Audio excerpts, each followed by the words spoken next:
Hello everyone, welcome to Over the Hedge. If you're new here, my name is Jacob Ober, and to tell you a little bit about myself, I come from New City, New York, and I've now been at Binghamton for 2 years, but still, like many of you, don't know what I want to do for my career. I'm a people person, I love traveling, sports, nature, and more, but I don't have it all figured out yet, and that's okay. This podcast is all about exploring different paths and perspectives, learning from others, and maybe finding some answers along the way. So join me as we dive into stories, insights, and advice that might just help you consider new possibilities for your own life.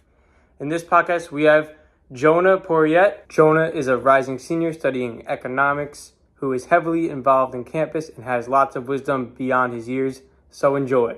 I'm Kaylee. I'm an integrative neuroscience major. And today we are lucky enough to have Jonah.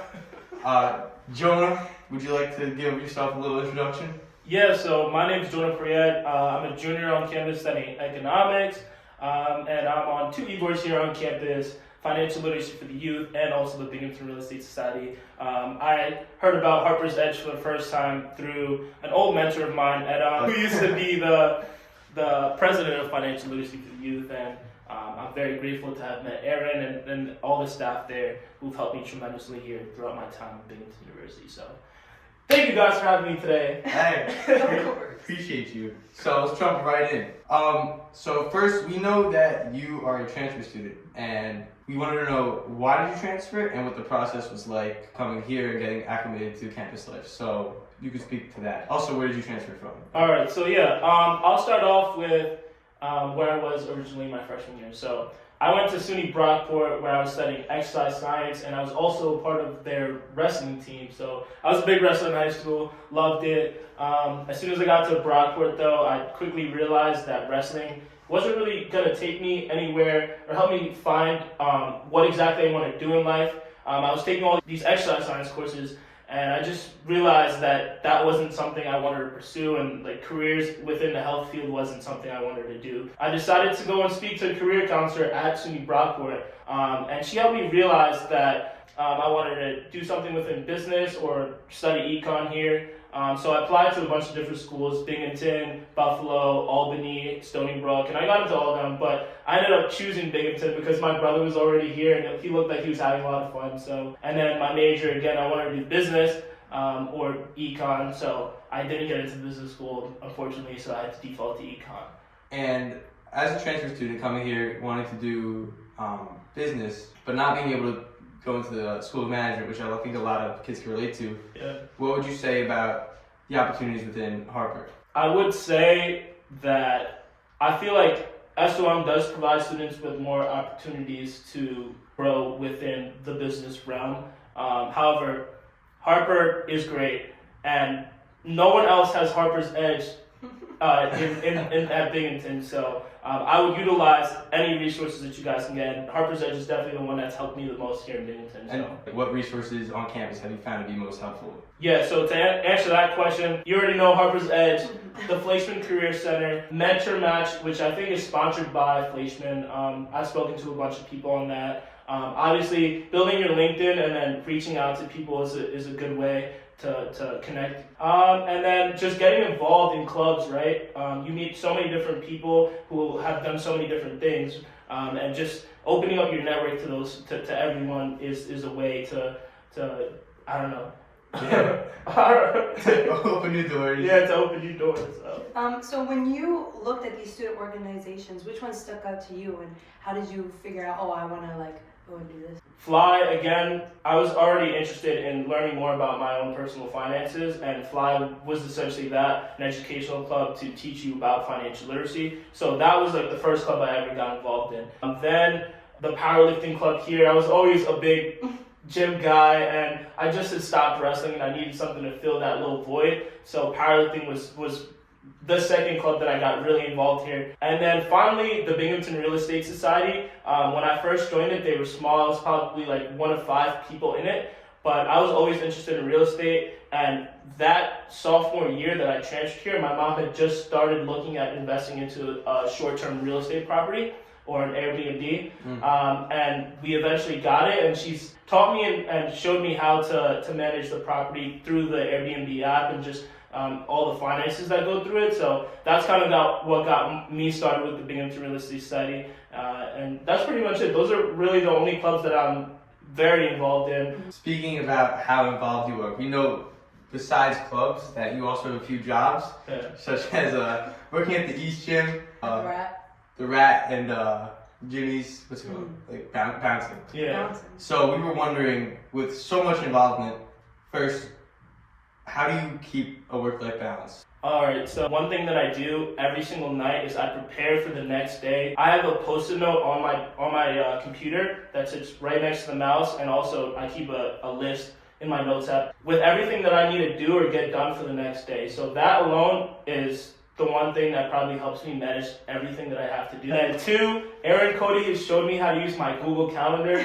because if I put something on my Google Calendar, I know I will get it done and I know I will show up on time. If it's not on there, I won't know about it. With clubs and stuff and classes, right, you just have to know how much time you can allocate towards them. All my classes I pretty much have in the morning. My club involvement, that's usually in the evening. And then working at the Rat, right, that's on the weekends. I don't really have much to do then. And then the gym, I just kind of filter in. And if you ever have a time where things don't go your way and things start piling up, do you have a way to kind of get back on track?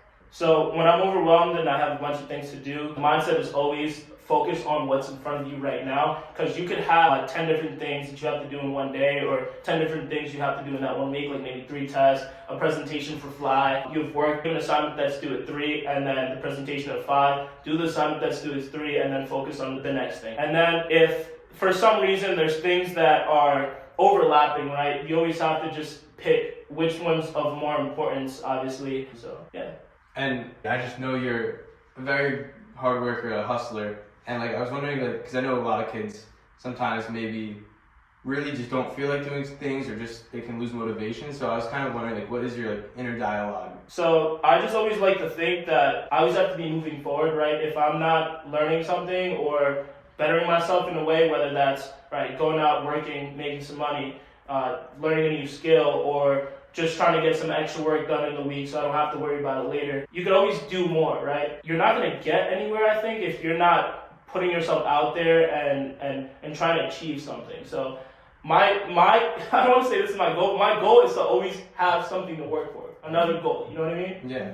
Does that answer your question? Yeah, no, that's some great insight right there. Really like that. Okay. What's one skill that you possess that you feel that you benefited the most from?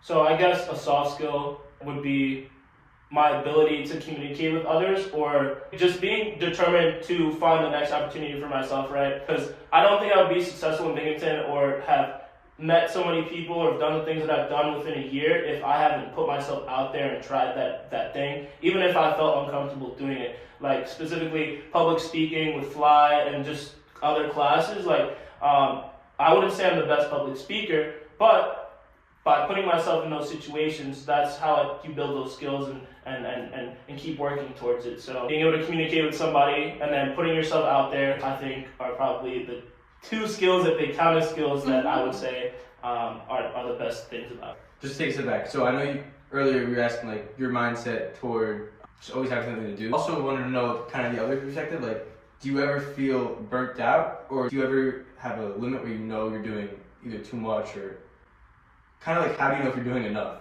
That's the problem I always face, so I was wondering if you have any take on that.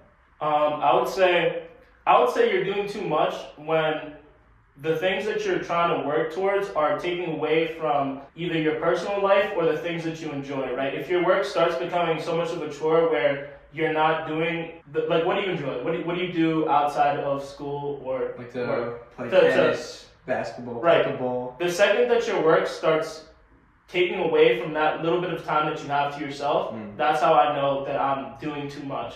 That being said, to combat that feeling of burnt out or overworking yourself, you just gotta try to do one thing that you like during the day.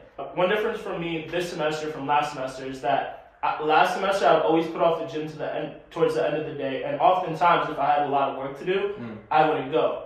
But the change I made this semester is that I go at 8 o'clock in the morning, Monday through Friday. So I know the one thing that I do really enjoy is getting done, and that just makes me feel way better throughout the day, right? You get that one thing that you really like done early in the morning, now you can get everything else that's hard after done. Some people might think that having a mentor isn't worth it. How has it impacted you? A mentor is probably the one thing that really helped me figure out the way here in Binghamton. If you don't know what to do or the resources to go seek for help, right? A mentor can help you find those things. Ed-on specifically was an econ major. I just came to Binghamton, was an econ major, and he kind of showed me the way from a person who's already done these things. So same thing with Frank.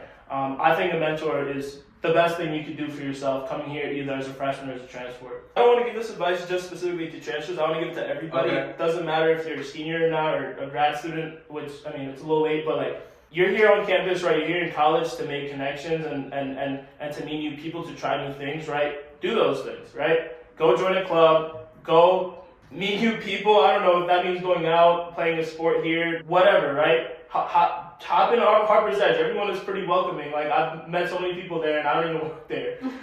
You never know who you might need in the future and if you can help them out or if they'll help you get a job or something one day. So if there's any advice to anybody, just get well connected within your community.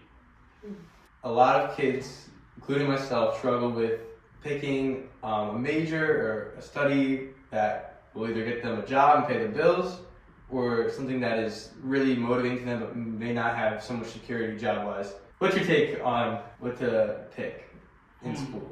I would say pretty much what everyone else says is try to do something that you're really into or that you really like, because that will be reflected in your coursework and how you're doing, right? If you really like something, you're gonna try for it and you're gonna excel in it. But if you're kind of putting yourself through the ringer doing something that you're only motivated for because of the money or that job security, you might not like it as much and it might make your time here a little bit harder. I know specifically for me, that's kind of what happened, but if I could go back, I would definitely try to do something that I feel more inclined to do, you know what I mean? You know what that would be or not? If I could go back to my freshman year, well, one, I would definitely be a business major, not an econ major. So, but yeah, that's it. Awesome. So we know you're a very fit guy. We know you do powerlifting, and we heard through the grapevine that you make your own meals as well. So, with everything else, how do you manage your own health and wellness? Okay, so like I said, I started going to the gym this semester at 8 o'clock in the morning, right? Because I know there's nothing else in the morning that I have to do other than go to the gym. And also, going to the gym is one of my interests. It's what makes me feel good. It's probably my only hobby. So just getting it done in the morning makes my day so much better when I do that. As for my meals, all I eat is rice, chicken, and some vegetables, and then some fruit, and maybe some protein yogurt or protein oatmeal in the morning. I eat the same things pretty much every single day, so there's not much variety within what I eat. So that kind of helps me manage my weight. And then every Saturday at about 12 o'clock, I'm cooking for 3 hours, making those meals for 7 days. So I don't know. Once you get into a routine, it gets easier, but it all just starts with taking that first step of figuring out what you want for yourself and then taking the couple steps forward to do that. Do you ever have a cheat day? Ever? Always. Always. And it's not because I plan on it, because I'll still eat my rice and chicken twice a day, my same breakfast every day. It's always I'm just adding a meal, say I'm working really late, I'm just really hungry and I still got a couple hours to go, I'll go and get something. Or on Wednesdays, I know Belmar's has the cheap wings or whatever. Sometimes I'll go with my roommates. But yeah, once in a while. Good. How do you deal with difficult people as someone who has experience handling conflicts in nightlife and in so many work? So, just like in anything, in any team you work with, communication is the number one thing. When someone's being hostile or doesn't want to leave the bar because they've done something wrong, or somebody's just starting commotion, right? It all starts with just talking to that person and trying to get into their head, what is wrong and why they need to leave, or just have them understand the situation, right? I would never try to just put my hands on somebody if I'm bouncing, because that's where fights happen, right? If somebody's already aggravated and now you're touching them, you're probably gonna get into a fight. No, it's always just talking them down, right? Assessing the situation and then trying to figure out who actually needs to get bounced and make sure everyone else is safe. So, how do you even talk about working at a bar in a professional interview? That's a good question, and I don't have the best answer for bouncing specifically, because I don't even put that on my resume. It's just kind of a means to make money here. But let's say a kid like had that on his resume. What do you think you'd talk about in an interview? I would definitely talk about. I don't know. I don't know. It's such a like. There's a way to speak about any experience in a job interview. I would say, right, just securing the perimeter, like being in charge of watching set amount of people, like quantified a little bit. I would say there's problem solving skills, you know, working under high stress environments. I feel like there are a lot of like good things that you can get from having like a job under high stress. Yeah. So I feel like that's something good you could I do. think especially like people drunk, high temper, and being able to like calm them down, like communicate in a way where like conflict resolution. Yeah, that's conflict resolution. I think is huge. So maybe something to that. If anyone is working at a bar who's watching, let's talk about some other experiences you've had. So I was gonna say you have so many things that you've applied for. How do you go about making your resume and doing interviews, and how do you kind of tackle that? So you always want to tailor your resume to the job application or the types of things that you'd be doing in that role. And then preparing for interviews. I've been to Harper's Edge for it. I've been to Placement Career Services. Shout out to Jordan, who was the guy Jordan Smith? Who really helped me with my interview for Standard Chartered. And then like before an interview, I'm practicing 2 weeks in advance my behavioral interview questions or whatever technical skills I might need to know for that internship. And yeah, again, go to Placement Center, go to Harper's Edge, speak to a mentor, right? And helped me a lot with my resume as well as Aaron. So their combined work definitely helped my resume. I know you mentioned Standard Chartered Bank, and you were on the financial crime and compliance team. Is that right? So I actually haven't done it yet. I'm going to be doing it this summer, and I'm going to be working on the anti-money laundering team. So pretty interesting. You excited for that? I am super excited because it's going to be in the city. I'll be 21 come that time, and I don't know. It's just a change of setting. I've always worked at bars or restaurants back home, and now I'm going to be working in the financial services industry. So it's a whole new experience, and I'm excited for it. Awesome. And after college, what do you plan to do? What's your goals? Obviously, like to work in the financial services industry, or if I can, work within commercial real estate, hopefully at a firm and on a finance team. As for other goals, I want to get a motorcycle. That's definitely a must. I know I'm going to try to save some money up to invest into a couple real estate properties with my brothers and my mom. We've already been in the talks about it. And then, I don't know, it's hard to like think about like where you're going to be in the next 5 years, because like during my senior year of high school, like I didn't know I was going to end up at Binghamton studying econ and then trying to work within the financial services industry. Like I had a different mindset back then, and that all changed within two years. So like I don't want to try to say that this is what I want for my future when things can change so easily. Yeah, I'm glad that you're open to change and not sticking, because I feel like a lot of students nowadays, like, I have to have one path, that this is the only thing I can do. Like, there's no pivots, but there's so many different pivots that we don't know, and we don't know what kind of mindset we're going to have later on. So I love that you embrace that. Yeah. One thing I always noticed about you is you are always willing to lend a helping hand. Of course. So, in my experience, Jonah helped me get enter this internship with Project Destin, which is a real estate course, and it helps you dive into some concepts. But just talking about helping others, some people, you know, they don't really, but you have a similar trait to a lot of people that I look up to, where you're just always helping people. So what is the motivation behind that?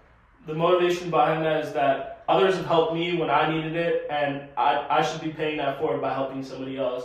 Edon helped me, Aaron helped me, Jasmine helped me. Countless number of other people here have helped me. I should be doing the same for somebody else, right? As soon as I graduate, if anybody hits me up asking me about anything, I'm gonna respond. I'm gonna do my best to help them out in any way I can. So if you're the first person I've helped, well, congratulations. I'm happy to hear that. I did, Mom. I did. No, because I feel like a lot of people have the, oh, I need to only help myself type of Yeah. mindset, or, you know, if I help others, then they're going to get ahead of me. So it's really good that you want to help others. And I feel like a lot more people should, like, adopt that mindset because people think that if they help others, it's going to bring them down. But there's a way to help others and still bring yourself up. It's like Exactly. there's this saying, like, there's two ways to get up. You step on other people, or you help them up. I think I probably botched that. I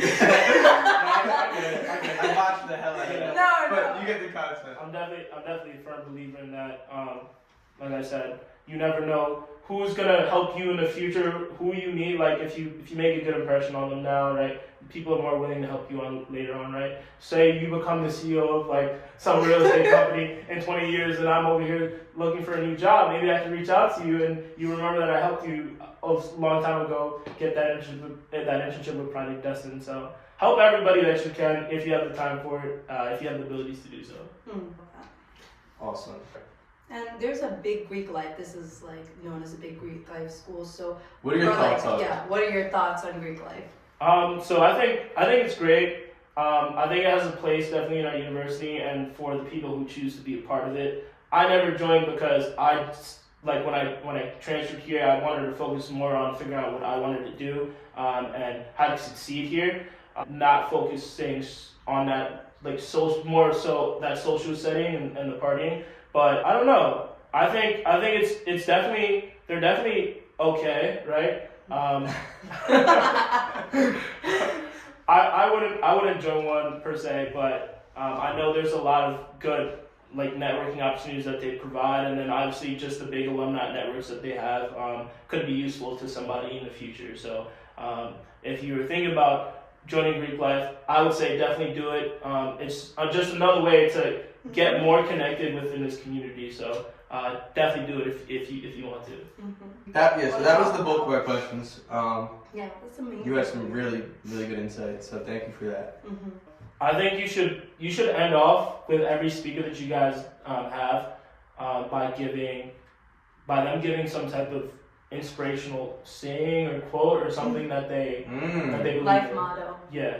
What's an inspirational quote that you like the most? That's a good question. What to leave us with? To leave you guys with. All right, so I would say that we don't have good days, and why would you think I'd say that? That we don't have good days. We don't have good days. Because that's human life. You can't always have a good day. There's gonna be some bad times. It's because we don't have good days. We make them. So just remember, you're not gonna get up from your bed and just automatically start having a good day. The things you do, the things you set out to do, and then your mentality while you're doing those things. So, we don't have good days, we make them. And I say that quote because I read it somewhere, I want to say 3 weeks ago now, right? And I remember it was probably 7:30 in the morning, my roommate Mike had come down and I was making breakfast. And he came down, he was super excited. He's like, Jonah, I think I'm about to ask this girl out on a date today. So I told him, told Mike, come here, bro, I need to tell you something. We do not have good days. We make them. I guess it stuck with him, and he remembered that because he asked the girl out, he got her number, and they went on a date. Amazing. So, just remember that. We don't have good days, we make them. Mm-hmm. Quotes applied in real life. We love to see it. Thank you so much for interviewing. Thank you so much, Thank you guys for having me. Really appreciate it. As an exploring student, I learned a lot from Jonah. Jonah is a person who is endlessly searching for ways to improve himself and others in the process. I think he had great insights on the importance of putting yourself out there and in uncomfortable situations, even doing things scared, and the importance of connecting with great people and mentors. One thing that stuck out to me was his approach to mentorship. He doesn't view relationships as transactional, but more as mutually beneficial. You never know who you can help or who can help you, and I think he greatly exemplified that. I also think he showed how even unique jobs or experiences like bouncing at bars can serve as learning opportunities, and you can even talk about those in professional settings. Additionally, his time management really stood out to me, as it can be easy to do too much for a person like Jonah or get overwhelmed.